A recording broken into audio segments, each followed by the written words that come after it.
Entonces a otra velada más en Valija de Apócrifos. Un Shana Tova, feliz año a todos, reiniciando actividades en Zoom después de una semana de receso. Quiero aprovechar este momento para recordar a la gente que se nos fue este año, que nos acompañaron aquí en Valija de Apócrifos. Doña Sandra Brand, asidua seguidora de cuantas charlas y artículos, siempre tan querida, recuerdo de infancia, falta que nos hace. Y mi señora madre, mañana su yurtzeit. Y bueno, razones también para festejar y celebrar. Con el cierre del año completamos más de 80 entrevistas y charlas en Zoom y casi 390 artículos que tienen ustedes en el blog. Para quienes nos acompañan por primera vez, los invito a visitarlos y a gozarlos en www.valijadeapócrifos.com. También están en Facebook. También hay un app donde pueden recibir esos artículos. También es un momento para rezar por quienes necesitan ayuda y también aquí nos han acompañado durante casi 2 años y nos han deleitado con sus charlas. Me refiero particularmente a nuestro querido profesor Dani Boll, a quien le deseamos una pronta recuperación. Falta que nos hace acá. Quiero también saludar a tanta gente que nos ha acompañado en estos años por todo el territorio colombiano, pero también desde Chile, Estados Unidos, Panamá, Costa Rica, Brasil, Israel, en horas complicadas. Qué rico que este haya sido un espacio para tanta gente y que nos permita conectarnos a quienes estamos distantes o quienes por temas de pandemia no nos hemos podido ver de manera presencial. Brevemente, y antes de cederle el micrófono, el espacio al ingeniero Eduardo Guinguis, el abrebocas de lo que tenemos en fechas futuras, de hoy en 8, David Guitis, para hablarnos sobre redes sociales, un famoso tuitero aliado con el Centro Democrático, partido de derecha en Colombia. El 24 de enero tendremos a la profesora Susana Castellanos para hablarnos sobre el origen judío de Santa Teresa de Ávila. 31 de enero a la senadora María Fernanda Cabal para hablarnos sobre las verdaderas víctimas del conflicto en Colombia. El 7 de febrero al pastor Ricardo Arias, precandidato por el Partido Evangélico en Colombia, para hablarnos sobre la fe como atributo de la transformación de una nación. El 14 o 21, también siguiendo con el tema político, me da mucho gusto poderle dar nuevamente el espacio acá a nuestra querida Sandra Leventhal, a quien la hemos escuchado acá en más de una ocasión. Ella muy valerosamente se está lanzando como candidata a la Cámara de Representantes en el Departamento del Atlántico por el Partido Nuevo Liberalismo. Para cerrar el mes de febrero tendremos también el Partido Evangélico al precandidato John Milton Rodríguez. La noche de hoy nos trae aquí el ingeniero Eduardo Guinguis desde Santiago de Chile para hablarnos sobre los judíos y el dinero, derribando mitos. El ingeniero es diplomado en Hechos Religiosos de la Universidad Católica de Chile y tiene estudios de Yad Vashem. Y además, la semana pasada y esta que entra, tenemos el gusto de deleitarnos con artículos de su pluma. Sin más, Eduardo, por favor, este foro es todo suyo. Shkoyach, y gracias por acompañarnos esta noche. Ok, ¿me escuchan todos? Divinamente. Divinamente. Ok, primero agradecerle a Jack esta invitación a compartir este espacio, Valija de Apócrifos, un nombre demasiado interesante. Yo desde Chile, de un territorio que ha estado convulsionado el último tiempo, y con ganas de compartirles un estudio, digamos, que he hecho en el último tiempo a partir de ciertos libros, básicamente de economía, sobre la relación de los judíos y el dinero, y lo he titulado Derribando mitos porque normalmente estamos acostumbrados a relacionarnos con el dinero por ciertas circunstancias ajenas a nosotros mismos y que nos han hecho ser, digamos, de alguna manera reconocidos por los gentiles en esa relación. Voy a permitirme compartir la pantalla porque voy a ayudarme de un PowerPoint, así que nos va a ayudar al tema. Ok, ahí están viendo la pantalla. Perfectamente, gracias. Perfectamente. Ok, el título, como dijo Jack, Judíos y los negocios, derribando mitos. Voy a saltarme mi presentación, quién soy, porque ya Jack me presentó. No tengo mucho más que contarles, que toda mi vida he sido ingeniero y dedicado al tema de la empresa. Sin embargo, los últimos años me he involucrado en el tema de estudio principalmente de la Shoah, donde hice un curso para docentes en Yad Vashem, y estudios de antisemitismo también han sido parte de lo que los últimos años le he puesto más énfasis. Quiero disculparme de mi castellano. Nuestro castellano en Chile no es tan bueno como el de ustedes en Colombia. Tenemos un castellano que no nos reconocen en general como castellano, pero afortunadamente tengo una esposa que es colombiana, así que algo se me ha pegado del acento colombiano y eso me permite hablar un poquito más claro que en general los chilenos. Ok. La pregunta que surge es, en la historia, ¿por qué los judíos hemos sido mayoritariamente una población urbana de prestamistas, mercaderes, médicos, abogados, académicos en general?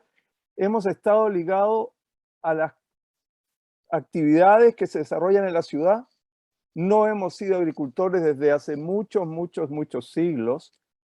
Y la pregunta que vamos a responder en esta presentación es por qué y desde cuándo este patrón ocupacional se transformó en una característica distintiva del pueblo judío.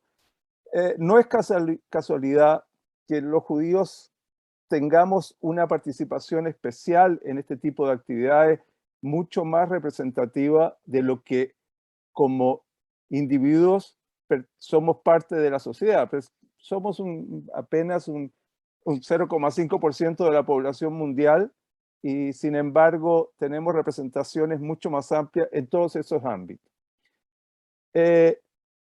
Vamos, en esta presentación yo les voy a poner de manifiesto cuál es mi visión de por qué esto es así, y espero que algunos de ustedes concuerden conmigo. Primero les hablaré un poquito, vamos a ver este estereotipo del judío relacionado al dinero, ¿cómo se ha construido? Bueno, tiene bastante, ¿cómo se llama? La Iglesia Católica, digamos, los evangelios, han hecho su buena parte en crear este vínculo entre los judíos y el dinero. Jesús expulsando a los mercaderes del templo, por supuesto judíos, ya nos sitúan dentro de un círculo de actividad muy específico, mercaderes. Judas, nombre muy parecido a judío, era el tesorero entre los apóstoles y no solo el tesorero, sino que en el Evangelio de Juan se habla de que robaba dinero de la bolsa de la tesorería y además fue el quien vendió a Jesús por 30 monedas de plata. La negociación entre Judas y el Sanedrín, de alguna manera, en la Edad Media se usó para calificar a los judíos de negociadores. También en el Evangelio de Mateo aparece que no se puede servir a Dios y a Mamón juntos. Mamón era el equivalente al dios de la avaricia. Y los judíos, se supone que lo que se interpreta de eso es que el judío podía servir a Mamón y el cristiano va a servir a Dios. En la literatura también se construyó este mito del estereotipo del judío usurero, el judío avaro, el judío egoísta, y principalmente en la literatura inglesa, en el siglo XVI, el judío de Malta y el mercader de Venecia nos muestran a dos judíos, Barrabás y Shylock, que son justamente judíos usureros y que muestran una avaricia y un gusto por el dinero, digamos. Lo interesante es que tanto Marlowe como Shakespeare, los escritores, no conocían a los judíos. Los judíos habían sido expulsados 3 siglos antes de Inglaterra, por lo tanto nunca tuvieron relación con ningún judío. Así que se mantuvo la idea esta del judío 3 siglos después de que ya habían sido expulsados de Inglaterra. Y en el siglo XIX, Ivanhoe y Oliver Twist también son 2 libros que retratan al judío en esta misma condición. ¿Para qué hablar de Marx? ¿No? Marx plantea que el culto del judío es negociar, el Dios del judío es el dinero y por lo tanto el capitalismo es el judaísmo universalizado. A quienes conocen la ideología bien de Marx tienen claro de que cómo relacionó la condición de judío con el capitalismo y la necesidad de modificar esa estructura. Algunos de los argumentos que normalmente se dan para explicar esta relación de los judíos y los negocios, y aquí me gustaría quizás, Jack, yo no sé si alguien quiere abrir el micrófono y comentar o darnos algunas de las ideas que explicarían esta relación de los judíos y los negocios. Me gustaría si alguien nos contara cómo piensan ellos que se elaboró esta relación en el tiempo. Profesor Pekel Bejabot, un breve abrebocas. Yo creo que tiene que ver con que los judíos siempre sabían leer y escribir, con que los judíos sabían sumar y restar en momentos que la mayoría de la población no sabía hacerlo. Entonces los judíos les daba una ventaja en algo que requería llevar unos libros, llevar unas cuentas y también la idea de que los judíos, como no podían ser agricultores, tenían que vivir de algo y algo que pudiera ser transportable de un lugar a otro sin ningún problema, que era la idea de los negocios. Tercero, la capacidad de los judíos de comunicarse con otros judíos en un mismo idioma, lo cual facilitó el comercio. Creo que con eso, porque yo no soy el conferencista y creo que Eduardo está en una tendencia muy buena. Gracias, Jackie. Ok. Bueno, Marco, ha dado en el clavo por lo menos en una cosa muy importante, y vamos a revisar algunos de los argumentos que se acostumbran a dar en esta relación. Y uno es que fuimos excluidos de los gremios no nos dejaron participar en los gremios artesanales especialmente. La Iglesia nos prohibió tener tierras y por lo tanto había que tener activos que fueran liquidables, activos que fueran transportables. Como dijo Marcos, teníamos una red de contactos para los negocios porque estábamos en una diáspora en que habíamos judíos en prácticamente todas las ciudades importantes donde se comercializaba. El préstamo a interés era un pecado en el cristianismo, por lo tanto se dejó a los judíos que desarrollaran esa tarea. Estábamos en general excluidos de la burocracia, en muchos lugares no dejaban a los judíos ser parte de la administración. Los antisemitas en general decían que nuestra relación con el dinero era para dominar el mundo. Ya lo dijo Marco, las persecuciones en general nos obligaban a tener bienes transportables. El confinamiento en guetos a la comunidad le daba un poder especial para poder desarrollar la actividad, por ejemplo, de acumular capital dentro del gueto y dedicarse a prestarlo. El judío tenía en general una aversión al trabajo físico, es otra de las razones que se dan por el cual nos fuimos agricultores. Algunos teóricos alemanes decían que nuestra religión, al ser una religión nómade del desierto, estimulaba el comercio. También el Talmud desaprueba la pobreza, el cristianismo la ennoblece de alguna manera. Estas son algunas de las explicaciones o de los argumentos por los cuales se dice que los judíos estamos asociados a los negocios y el dinero. Sin embargo, la evidencia invalida muchas de ellas, si no a la mayoría. Y vamos a ver cuál es la evidencia histórica que explica nuestra relación con el dinero y nuestro éxito, porque no hay que olvidar que no solo hay una relación, sino que en general los judíos o muchos judíos han sido exitosos en los negocios, aunque indudablemente habemos judíos en todas las condiciones sociales y en todas las condiciones económicas, pero sí es verdad que hay una proporción importante que ha sido exitosa. Bueno, la explicación parte con 4 fenómenos trascendentales que existieron en la historia del pueblo judío. Una, muy relevante, la transformación de la religión. Lo vamos a ver más en detalle. El segundo, la dinámica que ha tenido la población judía.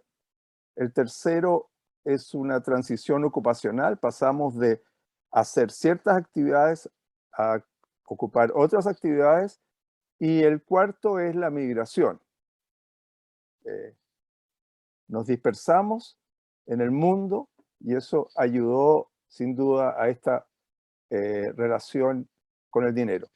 El primer evento es la destrucción del templo en el año 70. La destrucción del templo, ¿qué hace? Hace cambiar definitivamente la religión desde una religión centrada en el templo y en el sacrificio. El templo desaparece, los saduceos, que eran los sacerdotes que detentaban el poder, desaparecen otros grupos. Después los celotes, los sicarios que hacen la revolución desaparecen y los fariseos toman el poder real en el judaísmo. Y una norma religiosa creada por un saduceo que era el sumo sacerdote el año 64 después de Cristo, Yeshua ben Gambla, emite una norma religiosa que obliga a los niños a estudiar la Torá. Todos los judíos tienen que ser capaces de leer la Torá. Cuando los fariseos toman el poder después de la destrucción del templo, hacen esta norma religiosa obligatoria. Es decir, todos los judíos tienen que llevar a sus hijos a estudiar. Esto tiene grandes repercusiones. Ya las vamos a ver más adelante. Y como no hay templo, empiezan a construirse sinagogas. Si bien las sinagogas ya existían, porque los judíos estaban dispersos por África del Norte, por Europa, por Asia, por lo tanto no iban al templo, no tenían la posibilidad de peregrinar y hacer sus sacrificios en el templo, habían sinagogas. Sin embargo, las sinagogas se multiplican después de la destrucción del templo. Además, se crea la Torá oral, y la Torá oral nos da posibilidad de resolver conflictos, de resolver contratos. Se crean instituciones para resolver contratos económicos, contratos sociales, temas domésticos, y por lo tanto tenemos judíos que aprenden a leer y tenemos una relación de instituciones que nos permiten resolver conflictos. Eretz Israel en el siglo I, cuando esto sucede, cuando la destrucción del templo sucede y cuando la norma obliga a los judíos a estudiar Torá, estamos en un ambiente de una economía rural en que la mayoría de los judíos del pueblo son analfabetos y se están dedicando al pastoreo y se están dedicando a la agricultura, que son las actividades normales que se desarrollaban en esa época, no solo en Israel, sino que en la mayoría de las regiones. El edicto religioso crea la escuela primaria. Ninguna otra religión exige enviar a los niños a la escuela. El mundo griego o el mundo romano existen efectivamente colegios, pero solo para la nobleza, digamos. Solo la nobleza asiste a estos colegios. Sin embargo, en el judaísmo no es la nobleza, sino que a todo el pueblo se le exige que aprenda a leer para leer la Torá. Entonces, tenemos el siguiente escenario: una religión letrada que obliga a los niños a ir a la escuela. Los judíos son una población mayormente rural. Y digamos, ¿qué decisión tiene que tomar un hombre judío del siglo I respecto de enviar a sus hijos a estudiar? Enviar a los hijos a estudiar tiene beneficios, por supuesto. Hay un beneficio de estatus. El que mi hijo lea la Torá en la sinagoga, sin duda me da estatus como padre. Además, es una palanca de ascenso social, porque un judío adinerado, importante, va a querer que su hija se case con un hombre judío que sepa leer, ¿no? y que sea capaz de leer la Torá en la sinagoga, no así con un analfabeto. Por lo tanto, el beneficio y además, por supuesto, de cumplir las normas religiosas. Pero sin embargo tiene un costo muy importante. Hay un costo de educar al niño, hay que enviarlo a la escuela, hay que comprarle libros, pero más importante que eso hay un costo de oportunidad muy grande, porque sin duda un hijo que no va a la escuela, pero que sí aprende a trabajar la tierra o aprende o me ayuda a mí como padre a pastorear, tiene mucho valor. Por lo tanto, el judío en ese momento tiene que elegir: ¿qué hago? ¿Envío a mis hijos a estudiar? ¿Asumo el costo? ¿O no lo envío y se mantiene como analfabeto? El ser analfabeto se le denomina en esa época Am Haaretz, que era un judío del pueblo, no era bien visto. Veamos acá 4 casos. Un momentito, discúlpenme que hay un sonido. Bueno, aquí tenemos 4 casos de judíos.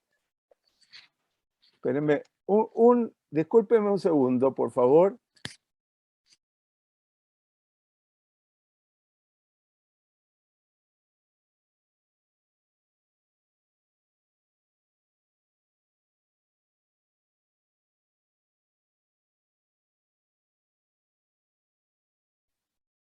Ok.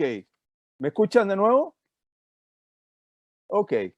Entonces aquí les muestro 4 tipologías de judíos de la época. Simón, que está aquí arriba a la izquierda, es un judío rico y devoto que sin duda va a mandar a su hijo a estudiar.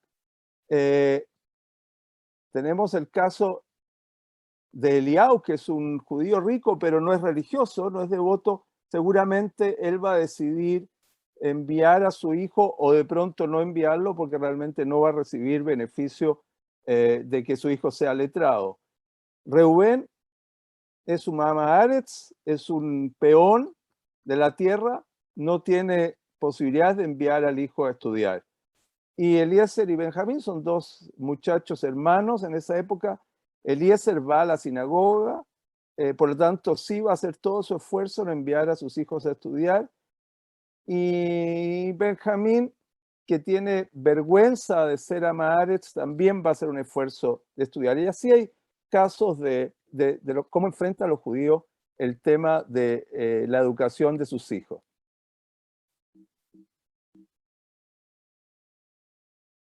Ahora, además del costo, no voy a enviar a mis hijos a estudiar si tengo bajo apego al judaísmo.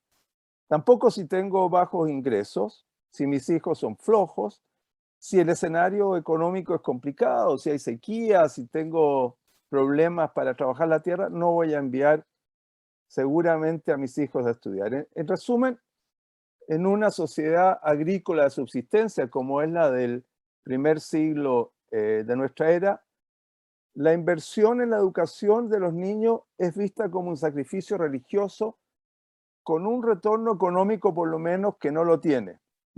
En general, el presupuesto familiar de una familia en Eretz Israel, la mitad casi de sus ingresos están destinados a la alimentación.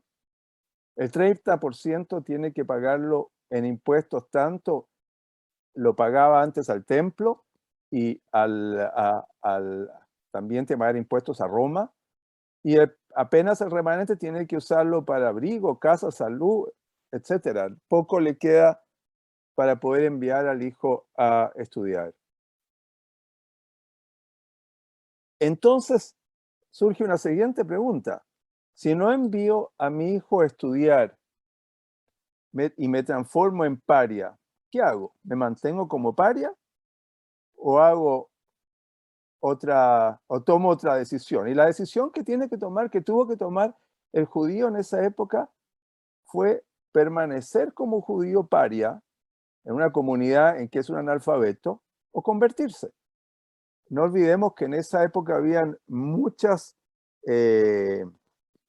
digamos, alternativas para poder convertirse. Está naciendo el cristianismo y el cristianismo es una alternativa muy atractiva para el judío analfabeto que no quiere tomar la decisión de enviar a sus hijos a estudiar. En general, el cristianismo, en sus primeros tiempos, cuando San Pablo fue el que le dio el marco a la religión, era una religión estaba dirigida a los desfavorecidos. El reino de los cielos se consigue por la gracia y no por la ley, que la ley sin duda es rigurosa y no era fácil ya en esa época cumplirla. Estamos en una época de una pronta avenida de un apocalipsis que está por venir. No olvidemos que Jesús está hablando de que el reino de los cielos ya viene. Por lo tanto, estamos con una alternativa religiosa que nos promete una pronta salvación. Una parte de este cristianismo inicial no exigía la circuncisión, no exigía normas de alimentación, se podía trabajar en Shabbat, y además era visto como una secta, digamos, o una religión judía, porque hay el mismo Dios, la Torá seguía vigente, el Antiguo Testamento era el testamento vigente, y el carácter de Jesús como Mesías aún no estaba definido.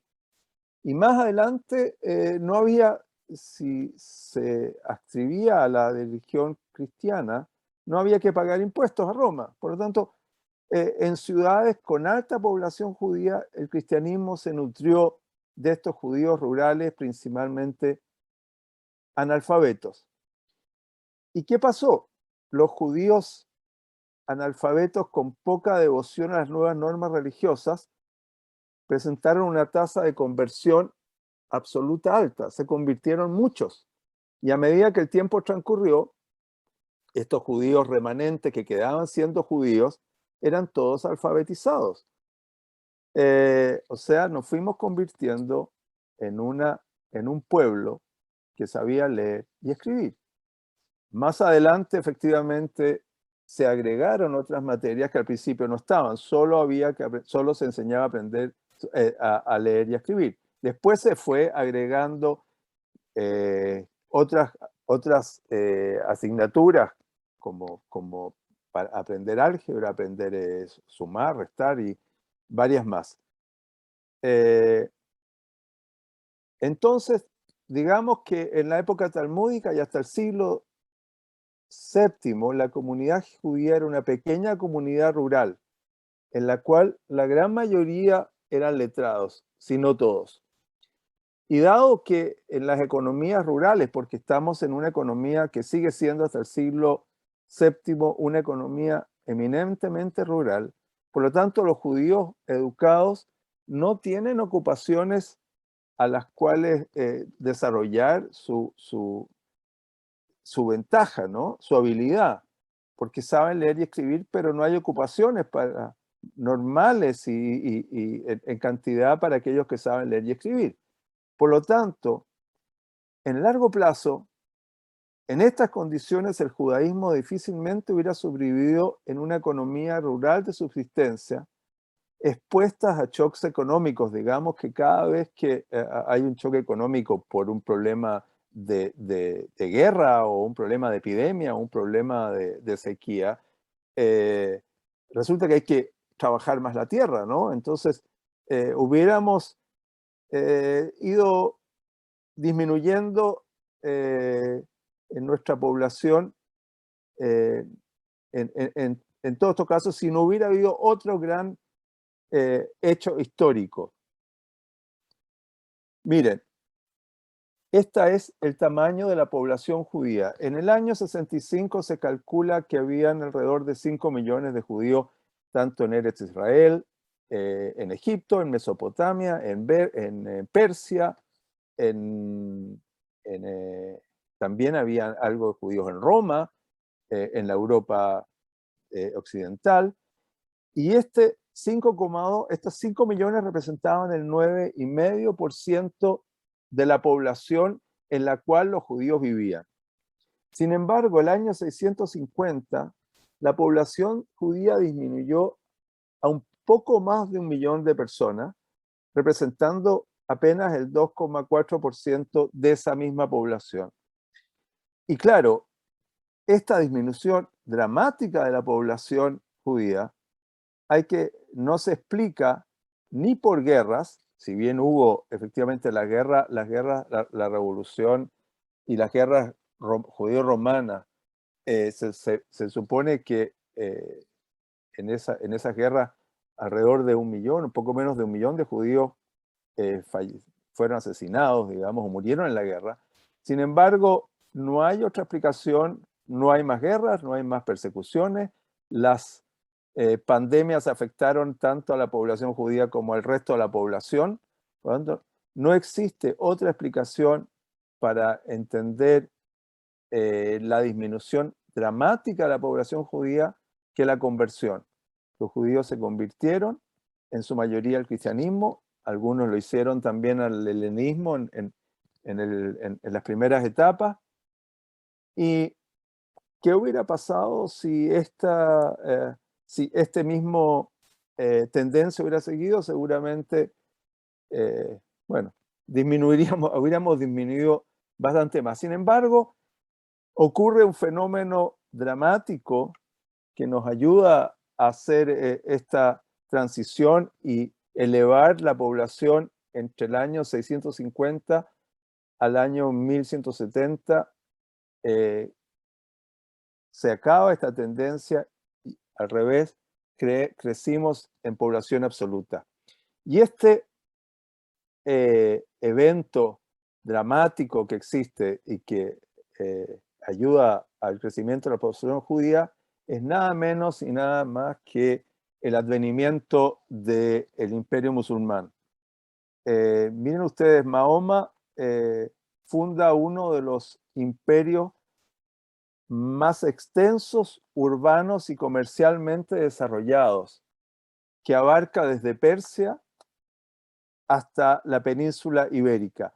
Y en este imperio que es comercial, los judíos son los que están mejor preparados para desarrollar las actividades asociadas al comercio. Son la población que está más preparada, como dije, es una población letrada, tiene ventajas competitivas porque tiene redes, ¿no? Están repartidos, manejan un idioma común, tienen instituciones que les permiten resolver los conflictos. Por lo tanto, los judíos se dedican a ocupar estas actividades que a su vez son las más rentables. Trabajar el comercio, trabajar el artesanado, un artesano que sabe leer y escribir y sabe sumar y restar, sin duda que va a poder ser mejor artesano y aprovechar mayores ventajas que un artesano que es analfabeto. Y por lo tanto, desde una población eminentemente rural, el 90% al principio del siglo I en Mesopotamia y Eretz Israel era rural, en Egipto era el 80%, pasamos a ser en el año 650 y hasta el año 1170 una población urbana mercantil absolutamente. Los judíos entonces ejercen en este imperio musulmán el comercio, el artesanado, profesiones liberales, la medicina, escribanos, la academia, son consejeros de la hacienda de los emires y por lo tanto, desarrollando el comercio principalmente acumulan capital. Como acumulan capital, otorgan préstamos y desarrollan amplias redes comerciales. Por lo tanto, estamos ya viendo una relación directa entre los judíos, el comercio y el dinero. Los judíos son los que están más preparados para desarrollar esas actividades. No es que se les impongan, sino que las desarrollan porque además son las más rentables. En los imperios romano y musulmán no hubo restricciones ninguna que nos obligaran a dedicarnos a estas actividades. No hubo persecuciones, no hubo prohibiciones. Y es así como nos iniciamos en el comercio con mucho éxito y también en el préstamo del dinero. Ocurre a partir del siglo IX una migración además del mundo musulmán hacia Europa occidental. Los príncipes europeos y los reyes necesitan financiar sus ejércitos que son ejércitos mercenarios y necesitan dinero para conquistar nuevos territorios. Ese dinero lo obtienen principalmente de judíos prestamistas. También en esa época hay prestamistas que son de italianos, sin duda, pero los judíos ocupan una parte importante de esa tarea, financiar a los príncipes en estos afanes expansionistas. Y los judíos empiezan a migrar a países europeos en busca de estas ventajas que tienen para desarrollar estas tareas. Fíjense ustedes que alrededor del año 1000, en Francia, Alemania, España y el sur de Italia, los judíos se dedican al comercio local, el comercio internacional, artesanía y medicina principalmente, pero no al prestamismo. Pero en el año 1100, un siglo después, ya los prestamistas es la ocupación principal de los judíos en Inglaterra. Muy relevante en Francia, y una de las tantas ocupaciones de los judíos en Alemania y en la península ibérica y el sur de Italia. En el año alrededor del 1300, la mayoría de los judíos en Francia, Alemania, norte y centro de Italia son prestamistas. Todavía no en España y el sur de Italia. En Inglaterra los judíos fueron justamente expulsados alrededor del 1250 por ejercer el préstamo en dinero principalmente.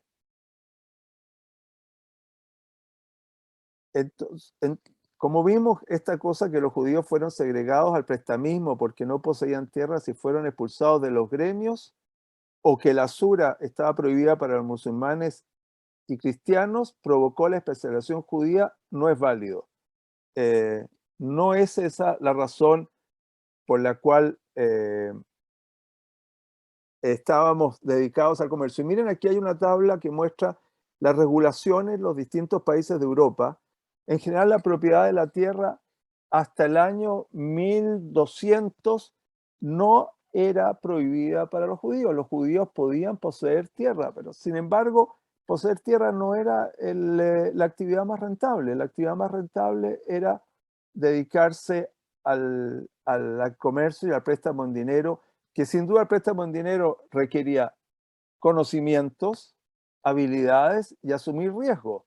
El préstamo en dinero significa que yo postergo mi beneficio actual por un beneficio futuro. Eso los judíos lo desarrollaron muy bien. Tampoco habían regulaciones en el comercio que hiciera, ¿cómo se llama?,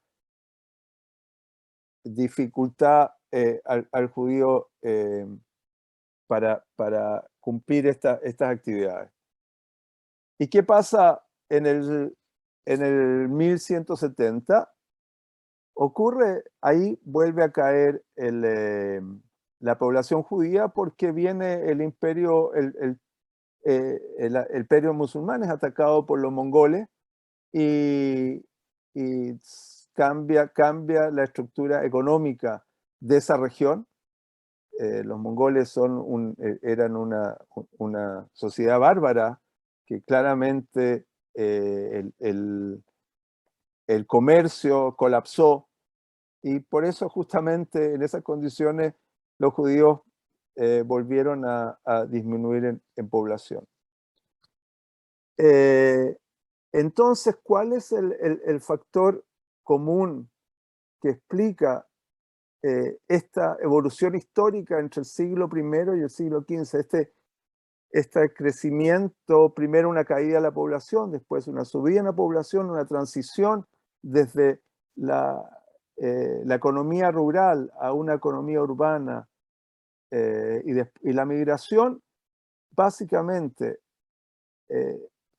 lo que permite que esto suceda es la transformación que se da en la norma religiosa, en la obligación de los niños judíos a ir a la escuela, aprender a leer, aprender a estudiar, aprender a sumar, a restar, a poder redactar un contrato, a entender lo que era un contrato, a entender cómo funcionan las letras de cambio, a existir tribunales de resolución de conflictos. En la medida que había conflictos, tenemos quien los resuelva y los resuelva amistosamente.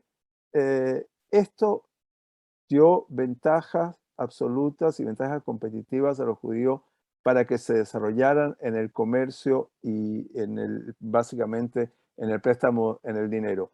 Fue producto de nuestra educación.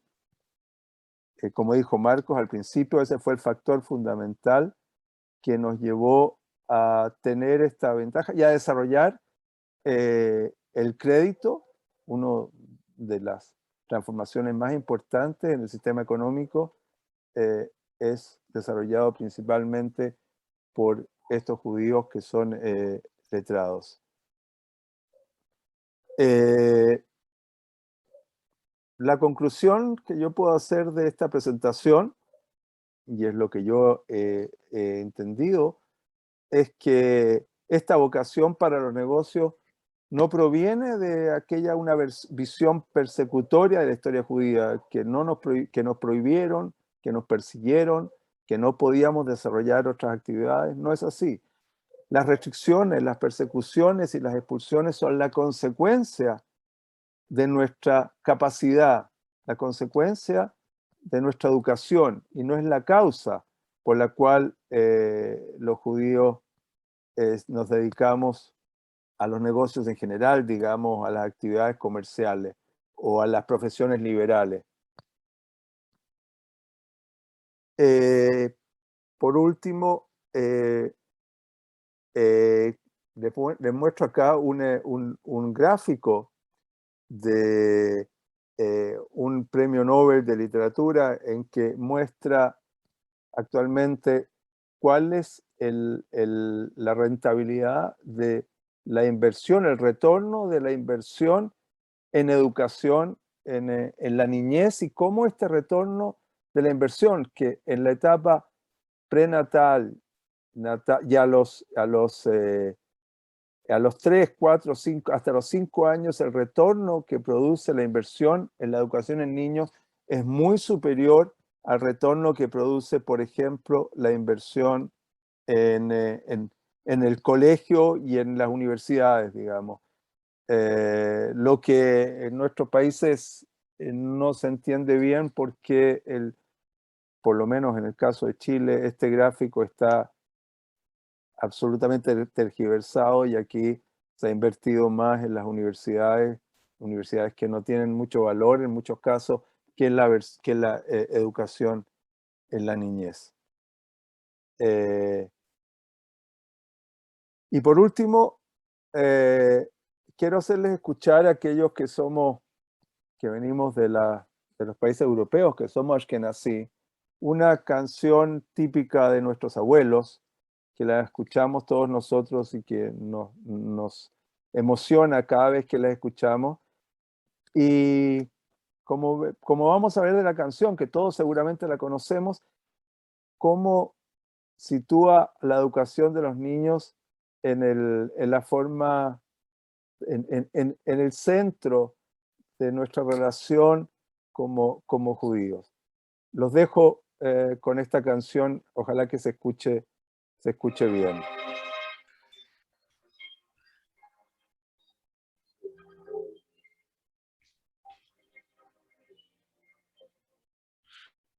No estamos oyendo, yo creo que te faltó.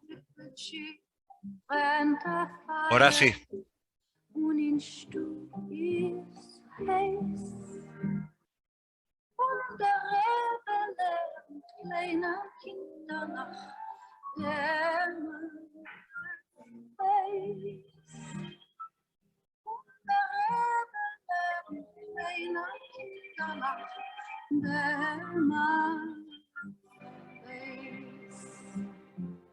Zetsche kinderlach, gedenktje teiere, wo's ihr lernt do. Sagt je noch einmal und danke noch einmal, kommet's alle vor. Sagt je noch einmal und danke noch einmal, kommet's alle vor.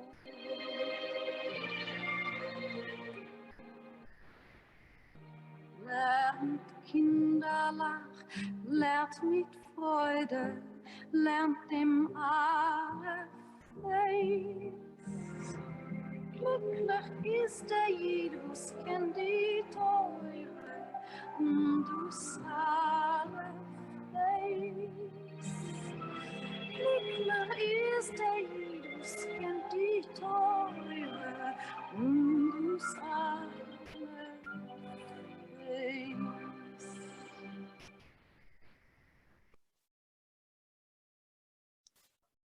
Bueno, dejo hasta aquí la presentación. Ya llevamos casi una hora. Y la verdad que primero que abrirle, si tienen algún comentario se quedaron con algo que les quedó dando vuelta, Y yo solo como concluir finalmente en que claramente es la educación la base del judaísmo, por eso somos el pueblo del libro y eso es lo que nos ha llevado realmente a los éxitos y también lo que nos ha llevado en muchos casos a sufrir persecuciones y la base del antisemitismo sin ninguna duda es una base que tiene una gran participación en lo económico y en esa relación que tenemos los judíos con el dinero. Los dejo, si tienen comentarios, sin duda estoy Eduardo, aquí. muchísimas gracias. Brillante presentación. Personalmente me fascinó porque si se trataba de derribar mitos, permitió entender la realidad desde un punto de vista a menudo menospreciado, ¿sí? Dejado en un segundo plano. Personalmente creo que si bien comenzó con la educación, eventualmente sí se ha convertido en un círculo vicioso, donde después las regulaciones antisemitas que nos llevaron, que nos limitaron actividades y demás, pues fueron elevando el nivel de identidad con esa caracterización o con ese éxito. Pero particularmente me gustó mucho escucharlo hablar sobre las razones económicas que hace 2000 años empezaron a filtrar los judíos que quedamos por vocación al estudio y al compromiso con el Aleph Beis, ¿sí? Con el estudio de la Torá y el Talmud que se gestaba en esos momentos. Puntualmente hace unos pocos meses leí un estudio sobre ese tema que me pareció brillante. No recuerdo ahorita el nombre, pero hacía un estudio económico del siglo I, del siglo II, sobre cómo esa decisión de nuestros sabios, líderes comunitarios, a comprometernos con la educación, hizo que unos con gran celo se quedaran y otros fueran abandonando porque económicamente no aguantaban. Y también me gustó mucho que hiciera alusión al Islam, donde por 1500 años nos ha ido en líneas generales mucho mejor, ¿no? El Islam nos permitió, pues, pagar una contribución como DIN, pero pudimos florecer mejor y además nos permitió desarrollarnos como judíos rabínicos en todo el mapa donde habitábamos, por razones quizá de casualidad histórica, ¿no? Porque cuando recién se acababa de editar el Talmud, fue que vino a darse el Islam, ¿no? Un siglo después, que invadió y conquistó todas las zonas, o básicamente la mayoría de las zonas donde estábamos los judíos en un porcentaje importantísimo de la población, y eso permitió que el Talmud llegara a las comunidades judías desde Iberia hasta Babilonia y más allá, y nos homogenizó y nos permitió unirnos como pueblo, y creo que eso es un favor que le debemos al Islam, que no está bien aclarado en nuestros textos y que ha permitido precisamente ese desarrollo económico y cultural del que habló. De momento tengo acá a Marcos, profesor Marcos Pekel quiere intervenir y luego Aarón Shapiro desde Israel. Gracias, Jackie. Gracias, Eduardo. Brillante presentación. Yo solo tengo una pregunta. para prestar dinero se necesita tener dinero. Y mencionaste algo, pero me quedó faltando más. ¿Cómo se hizo esa acumulación originaria de capital para tener después dinero para prestar? En la biografía de los Rothschild de Niall Ferguson, él habla de que Rothschild lo primero que hizo fue vender monedas antiguas. No sé si eso es una forma de acumular capital en esa época, hacia 1700 y pico, pero cómo los judíos tenían dinero para después poderlo prestar. Esa acumulación originaria es mi pregunta, Eduardo, gracias. Sí, bueno, no te olvides que el comercio durante el Imperio Musulmán, el comercio era un comercio que era un comercio internacional. El imperio tenía que enviar bienes desde Egipto a la península ibérica y tenía que ir a Persia, a Mesopotamia, y los judíos tenían esas redes. Ahora, eso se pagaba con dinero, sin duda que se pagaba con dinero. Y esos comerciantes, que a su vez eran asesores de los emires, tenían acceso a niveles importantes de capital, de dinero. Básicamente ese dinero permitía comprar mercaderías, enviar mercaderías que estaban con sobre stock en un lugar, mandarlos a donde otro judío que vivía muy lejos y sabía que había escasez. Esas redes ayudaban a que se desarrollara este comercio. O sea, básicamente los judíos acumularon capital comerciando. Y comerciando ese capital, además, esta idea de asumir riesgo y de el beneficio, la disciplina, digamos, que significa prestar nuestro dinero hoy para recibir ganancia después, es una disciplina que en el mundo judío está desarrollada.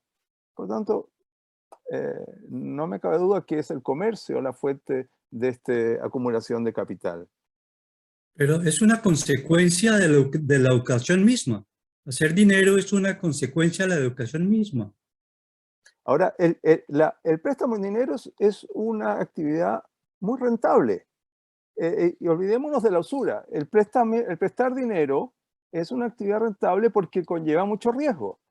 Y ese riesgo hay que, por un lado, el riesgo, y por otro, yo estoy sacrificando mi beneficio actual. Esas dos cosas lleva la posibilidad de rentar esa actividad.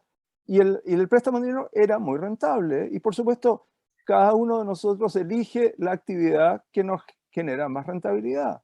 Rentabilidad de lo que sea, digamos. En este caso, la rentabilidad de la propia actividad.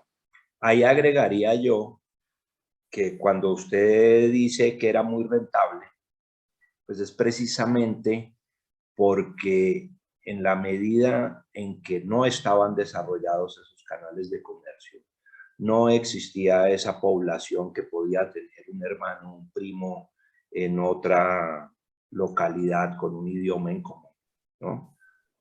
No había tanta competencia. Los márgenes eran mucho más grandes, pues digamos a lo que conocemos hoy, ¿no? Históricamente los márgenes que respaldan cualquier actividad de riesgo, pues han ido decayendo. Si echamos claro. la película para atrás, esos márgenes eran mayores. Quien Yo podía una pregunta, capitalizar Jackie. una actividad de riesgo a principio, pues hace 1000, 1500, 2000 años, ¿Qué ganaban un garantía, margen mayor. qué garantía tenían los judíos prestamistas por parte de los electores del Sacro Imperio o de los reyes de que les pagaran? Porque o sea, tenemos historias donde en York, por ejemplo, los mataron a todos para no pagar las deudas. ¿Qué Así tanta es. garantía tenían? La garantía era la protección de la autoridad. En teoría, la autoridad los protegía porque la autoridad se beneficiaba. Estamos hablando del rey, del príncipe, se Sí. beneficiaba de estos judíos, ¿no? Pero la garantía era como Shylock con el mercader, ¿no? La garantía no era ni el mercader decía no pagarle y este judío no tenía, tenía una letra de garantía, tenía un contrato, pero anda a hacerlo efectivo realmente. El príncipe le daba valor. el rey le daba valor, pero en un momento la plebe, como pasó en York, ¿no? Que los metieron a la iglesia y los quemaron a todos, y después los deudores vinieron con los pagaré ahí a la iglesia para que se los quemen también. Efectivamente, ese es el riesgo que digo tan grande que implica la actividad del préstamo en dinero. El riesgo para mi gusto estaba en que ese rey no se desbocara en gastos. En el momento en que se desbocaba en gastos, terminábamos expulsados tantísimas veces como lo fuimos de España desde el año 500 hasta el 1500. Así es. Cuando el rey ya no tenía con qué asumir las deudas, entonces la solución era la expulsión. Mientras que se manejaran con cordura el rey y sus señores feudales y los otros prohombres de la sociedad gentil, íbamos más tranquilos. Aarón y luego Harry. Mire, el que nos hayan tildado de, digamos, de usurero, etcétera, tiene una raíz también un poco más profunda. En la mayoría de los reinos europeos, precisamente porque el cristianismo prohibía los préstamos y los judíos eran los prestamistas, no solo los prestamistas, sino los recaudadores de impuestos, ¿sí? Entonces, eso hacía que para el pueblo fueran un poco odiosos. Y en cuanto a que se respetaba la ley, eso es relativo. Vemos lo que pasó con Rodrigo Ruiz Díaz de Vivar, el Cid campeador, que le hizo unos préstamos a unos judíos, no me acuerdo si fue en Toledo, y después les devolvió los baúles llenos de arena, ¿no? O sea que no le dio ningún respeto a los préstamos que sí le sirvieron para sufragar sus guerras. Bueno, eso era simplemente lo que quería agregar, que la fama de usureros y cosas viene primero de los préstamos y segundo de ser recaudadores de impuestos. Un acto que para muchos era odioso, pero era necesario para los señores feudales tener su judío de cabecera. Y no solamente recaudador de impuestos. En España los abravanel eran los consejeros financieros de los reyes. Bueno. Harry. Sí, pues a mí no me extraña que un subproducto de una mayor educación sea una posibilidad de mayor acumulación de capital. Pero la pregunta mía es que no entendí. No entendí el punto de Chile. ¿Por qué una educación temprana no se traduce en una mayor rentabilidad, un mayor aumento de capital? Esa parte no la entendí. ¿Qué es lo que pasa en Chile?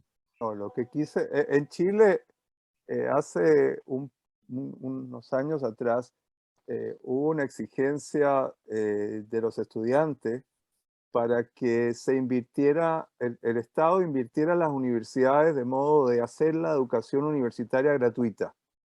El hacer la educación universitaria gratuita en universidades privadas y en universidades públicas significa para la hacienda un gran gasto. O sea, se invierte más en educación universitaria vía pagarle a los estudiantes la educación que lo que se invierte en educación primaria y en educación preescolar.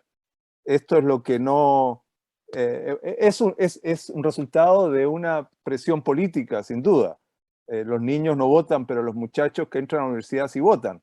Por lo tanto, el gobierno de nuestra expresidenta Bachelet decidió que había que invertir mucho en educación universitaria. Eso es lo que quise decir, digamos. Está dado vuelta el gráfico. Hay más inversión en la educación posescolar que en la educación preescolar. Gracias, gracias. Yo agregaría un corolario al tema de la educación con un tonito irónico, ¿no? Es que obviamente pues las comparaciones son pues, relativas, obviamente. pero si uno mira el mundo ashkenazí de la iluminación, ¿no? Y la profesionalización, el acceso de los judíos a carreras, profesiones liberales, ¿no? Quizás se desarrolla una clase media más fuerte, ¿eh? Pero posiblemente la capacidad de un crecimiento económico superlativo se frena, ¿no? Porque ese culto universitario a menudo termina siendo asalariado. Puede estar bien, pero digamos que puede tender a tener un techo en la capacidad de acumulación de dinero. No que eso sea malo, y eso claramente es reflejo de unas sociedades más prósperas e igualitarias, pero de repente me atrevería a decir que hay unos crecimientos crecimientos decrecientes, si se permite el término, ¿no? No, existe. Donde acumular más y más cultura no necesariamente genera más y más capital. Marcos, Ya. creo que levantó Sí. la mano otra vez. Sí, tengo una pregunta, Eduardo, a ver si sabes cuándo finalmente esos prestamistas y esa industria del préstamo se empieza a darle origen a la banca. ¿Cuándo nacen los bancos ya como instituciones, ya institucionalizadas, regularizadas? ¿Es una evolución o es un fenómeno completamente separado? No me atrevería a responderte porque no manejo esa información tan claramente, ¿no? Es una buena pregunta, pero no, de verdad no sé en qué momento se formaliza la banca como tal con regulaciones. Podría dar cualquier respuesta intuitiva, pero no lo sé. Lo que quería comentarle allá, que es que el problema en Chile de esta acumulación de cultura vía inversión universitaria, el problema que tenemos en nuestros países es que no hay, la economía no tiene capacidad de empleabilidad para todos estos muchachos universitarios. Entonces te encuentras con una frustración terrible porque muchos de estos muchachos salen primero de universidades que no son realmente universidades que los preparan para crear algo, sino que son negocios. Muchas universidades son negocios y estos muchachos terminan manejando taxi o terminan empleándose en cualquier cosa ajena a lo que estudiaron, y hay un esfuerzo familiar por mantener al niño en la universidad y eso generó tanta frustración que hoy día tenemos un presidente de 35 años que fue el líder justamente de estas reivindicaciones estudiantiles por la universidad gratuita. Carolina. Hola Jack, hola Eduardo. Bueno, me encanta esta conferencia porque precisamente este fin de semana quise ver como películas clásicas y vi El violinista en el tejado. Y esa canción de Si yo fuera rico dice mucho, ¿no? Sobre lo que es el tema judío, que también romper ese mito de que no todos los judíos son ricos ni todos los judíos son pobres. Entonces, para mí, esa es una de las películas que marca mucho el sentir judío y la tradición, ¿no? Y hay una canción dentro de la película que se llama Tradition, y habla de las tradiciones y de cómo el pueblo judío, a pesar de la miseria, la pobreza que también ha vivido, pues ha podido también volver a recuperarse. Entonces, una de las experiencias que también pues quería compartir respecto a lo que se está hablando de este tema de la economía y la riqueza. Yo creo que el mejor ejemplo de lo que ha sido el pueblo judío ha sido el mismo Abraham y Lot, cuando tuvieron que separarse porque es que ya las tierras y la riqueza no les daba abasto y se podían pelear. Eso es un gran ejemplo de una negociación entre familias, ¿no?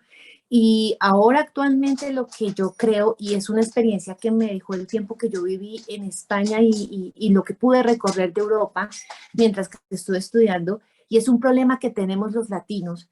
Y eso fue algo que me dijo un alemán mientras que estuve recorriendo Oranienburg y todo lo que pasó en los campos de concentración. Una cosa que él me decía sobre los latinos y que tiene muchísima razón es que los pueblos que han vivido guerras han aprendido a darle un sentido al dinero, no por el solo hecho de tener dinero, sino de prever lo que va a pasar en un futuro y prepararnos para lo peor. Entonces, él me decía, a ustedes no les han enseñado la cultura del ahorro desde pequeños. Ustedes no saben lo que es vivir una guerra. Ustedes no saben lo que es vivir una crisis y padecer realmente hambre en una guerra. Entonces, no saben de la cultura del ahorro.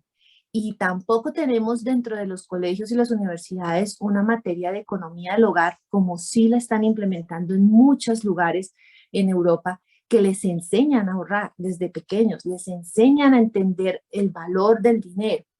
Entonces también quería preguntarte, Eduardo, si has podido mirar algo sobre cómo el pueblo judío le pudo dar significado al tema del trueque, porque durante la época de el Holocausto en los campos de concentración, ellos tuvieron que acudir al trueque y eso fue una de las grandes como herramientas que tuvieron a mano para poder sobrevivir.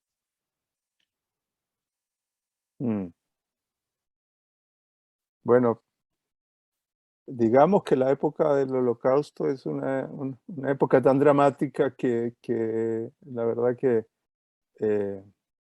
seguramente que tuvieron que acudir al trueque y tuvieron que acudir a muchas otras alternativas para poder sobrevivir aquellos que pudieron sobrevivir.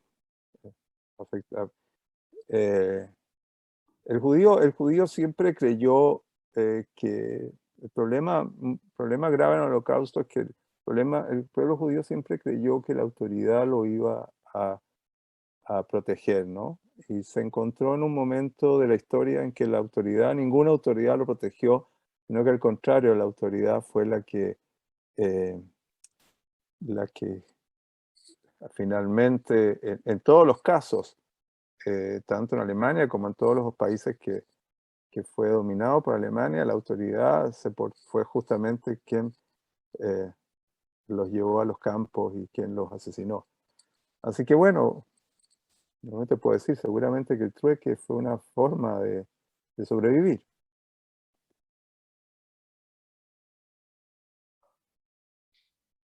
¿Algún otro comentario? ¿Preguntas? ¿Aarón volvió a levantar la mano? ¿O es un accidente fortuito? No, nada fortuito. Hágale. Pero también quiero señalar como contraste es que las masas judías de Polonia, Rusia, Ucrania, Lituania y Rumania eran gente pobre en su mayoría. Y no pobres, sino pobrísimos. ¿Sí? Hay gente, yo vi una exposición de fotos de los judíos de Polonia que dieron en un momento dado en la Ciudad de México y realmente se veía una pobreza terrible, los zapatos se le veían los dedos salir de los zapatos, eran aguadores, o sea, unas profesiones realmente que se llenaban de pobreza, por decir así, por repetirme.